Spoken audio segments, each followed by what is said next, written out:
নমস্কার, বুলটি ঘোষ ইউটিউবে সবাইকে স্বাগত জানিয়ে আজকে একটা নতুন ভিডিও করছি। পাকা আমের দই বসিয়ে দেখাবো আপনাদের। নমস্কার বন্ধুরা, দেখতেই পাচ্ছেন নিজেদের গাছের আম বাগান থেকে কতগুলো পাকা আম ভেঙে এনেছি। পাকা আমের আপনাদেরকে রেসিপি করে দেখাবো। তার জন্য মালদা জেলা আমের জন্য বিখ্যাত। মালদা জেলায় জন্মগ্রহণ করেছি, আমের রেসিপি তো অবশ্যই দেখাবো। দেখেন কতগুলো আম গাছ থেকে একদম টাটকা টাটকা একদম পেরে এনেছি। দেখেই বুঝতে পারছেন কত সুন্দরভাবে পেকেছে গাছ থেকে আম, গাছ পাকা আম। দেখতেই পাচ্ছেন বন্ধুরা, একদম দেখেন একদম গাছ পাকা আম, একদম টাটকা টাটকা গাছ পাকা আম। নিজেদের বাগান থেকে আমগুলো একদম পেরে নিয়ে এসেছি। দেখেই বুঝতে পারছেন কতটা পেকেছে আমগুলো। এবার আমগুলো আমি ছিলে নেব।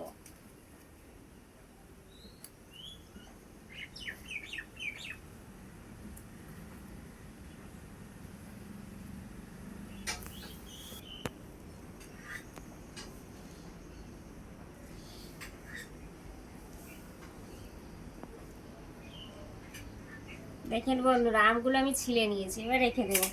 এইভাবে করে আমি সম্পূর্ণ আম আমি ছিলে নেব। বন্ধুরা, আমি সম্পূর্ণ আম ছিলে নিয়েছি। এবার আমি আমটাকে একটু একটু করে করে নেব, আটি আর আমটাকে ভালোভাবে একদম রস বের করে নেব আম থেকে। এইভাবে করে আমি সম্পূর্ণ আমের রস বের করে নেব। বন্ধুরা, সম্পূর্ণ আম আমি একেবারে গেড়ে নিয়েছি, ভালোভাবে করে নিয়েছি। পুরো আম একদম হয়ে গেছে, গাঢ়া হয়ে গেছে। এবার আমি ছেঁকে নেব, অল্প অল্প করে আম নিয়ে ছেঁকে নেব। এরকম ছাঁকনি নিয়েছি, এভাবে করে সম্পূর্ণ আমের কাঠ বের করে নেব। কাঠ আর আমের আঁশগুলো একদম আলাদা আলাদা হয়ে যাবে। সম্পূর্ণ আম আমি এবার ছেঁকে নেব। বন্ধুরা, দেখতেই পাচ্ছেন কত আমের আঁশগুলো বেরিয়েছে। এবার আমি একে ফেলে দেব।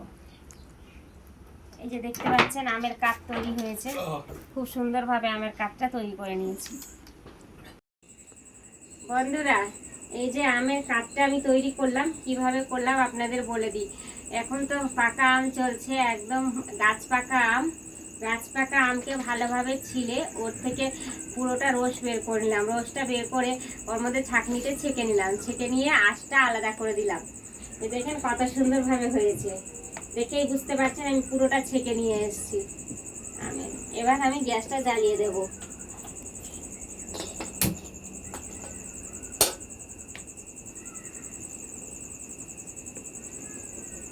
এই যে আমের কাঠ দেখেন, দেখে বুঝতে পারছেন।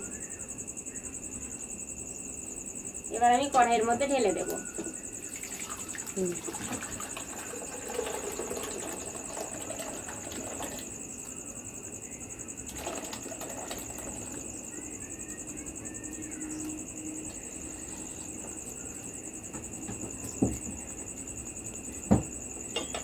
দেখেন বন্ধুরা, এটাকে আমি ভালোভাবে একদম ভালো করে ঘন করে নেব আমটাকে।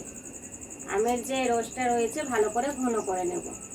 আমি পাকা আম বন্ধুরা, তার জন্য আমি চিনি দেব না। পাকা আম এমনিতেই গাছ পাকা আম মিষ্টি হয়, আপনারা চিনি দিতেও পারেন। আমি চিনি দিলাম না।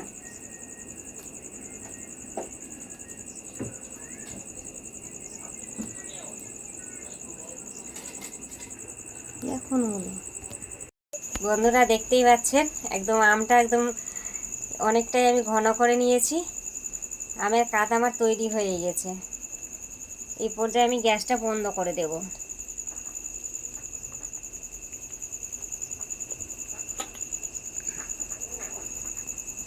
এবার আমি ঢেলে নেব। বন্ধুরা, দেখতে পাচ্ছেন আমি এবার ঢেলে নিয়েছি। আমের কাঠটা দেখেন কত সুন্দর আমের কাঠ তৈরি হয়েছে। আর আমের যে পাকা আমের যে সেন্টই আলাদা। পাকা আমের যা সেন্ট বেরোচ্ছে না, যখন আমি আপনাদেরকে রেসিপি বানিয়ে দেখাবো দুর্দান্ত লাগবে। দেখতেও যেমন সুন্দর লাগবে, খেতেও তেমন খুবই ভালো লাগবে। বন্ধুরা, এই যে আমের কাঠটা তৈরি করেছি, এর মধ্যে এটা গরুর দুধ আছে, গরম করে ঠান্ডা করে নিয়েছি, এর মধ্যে ঢেলে দেব। অল্প অল্প করে ঢেলে মিশিয়ে দেবো ভালোভাবে।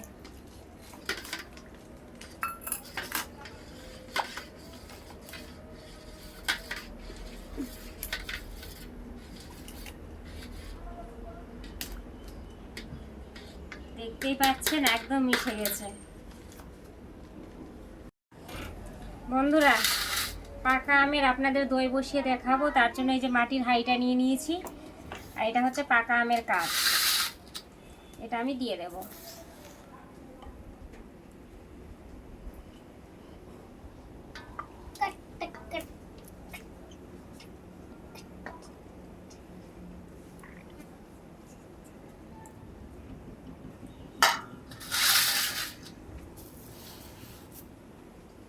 এই যে আমি টক দইয়ের নিয়েছি, এর মধ্যে দিয়ে দেব।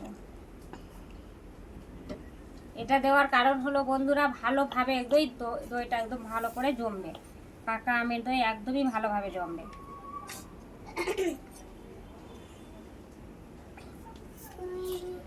এটা আমি 6 ঘন্টার জন্য রেখে দেব।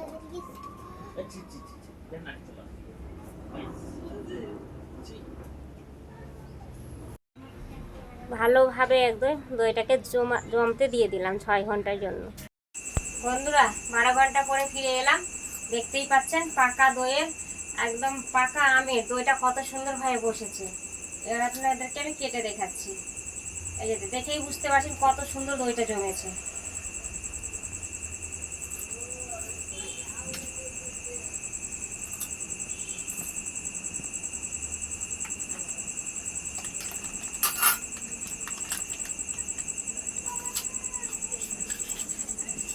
আপনাদেরকে আমি খেয়ে দেখাচ্ছি। খুবই সুন্দর হয়েছে বন্ধুরা, খুবই ভালো লাগছে খেতে। খাও, কেমন হয়েছে? ভালো হয়েছে। আপনারা তো দেখলেন খুব অল্প সময়ের মধ্যে একদম পাকা আমের দই বসিয়ে দেখালাম। আমি যেভাবে বানালাম বন্ধুরা, সেভাবে আপনারা সকলে বানিয়ে খাবেন বাড়িতে, খুবই ভালো লাগবে খেতে, আর সকলকে খাওয়াবেন। সকলে ভালো থাকবেন, সুস্থ থাকবেন।